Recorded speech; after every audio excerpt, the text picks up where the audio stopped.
નમસ્કાર, આપ જોઈ રહ્યા છો નેશન પ્લસ ન્યૂઝ. હું છું આપની સાથે હેતલ ભગત. છોટાઉદેપુરના કવાંટના બુંડમારિયા ગામની પ્રસૂતા મહિલાને રસ્તાના અભાવે જોડીમાં ઉચકીને લઈ જતી વખતે રસ્તામાં પ્રસૂતિ થઈ હોવાના સમાચાર પ્રાપ્ત થઈ રહ્યા છે.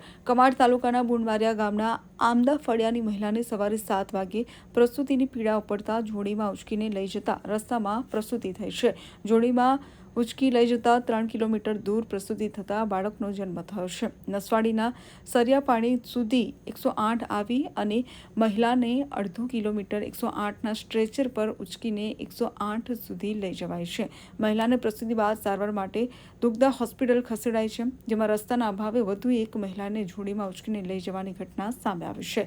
વિકાસના મોટા દાવા પોકળ સાબિત થતા દ્રશ્યો છોટાઉદેપુરથી સામે આવ્યા છે.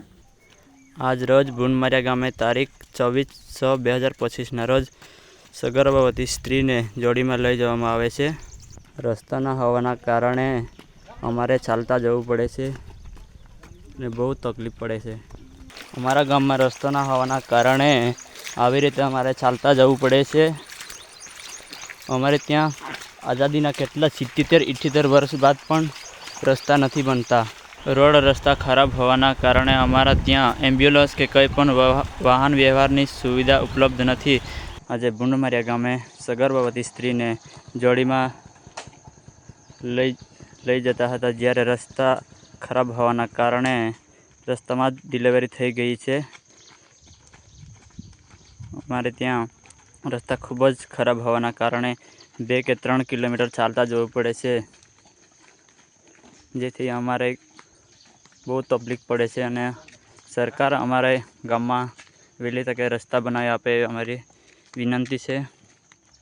અમારા ગામમાં રોડ રસ્તાની સુવિધા ન હોવાના કારણે અમારે ચાલતા જવું પડે છે. રોડ રસ્તા ના હોવાના કારણે અમારે ત્યાં એમ્બ્યુલન્સ પણ આવી શકતી નથી અને કંઈ પણ વાહન વ્યવહારની સુવિધા ઉપલબ્ધ નથી, જેથી સરકારે અમારા ગામમાં રોડ રસ્તા વહેલી તકે બનાવી આપે. Rehan Patel, nation plus news, Chhota Udepur. સમાચારોના સતત અપડેટ મેળવવા માટે અમારી નેશન પ્લસ ન્યૂઝની યુટ્યુબ ચેનલને સબસ્ક્રાઇબ કરો, બેલ આઇકન દબાવો અને જોડાયેલા રહો ફેસબુક, ઇન્સ્ટાગ્રામ અને ટ્વિટર પર.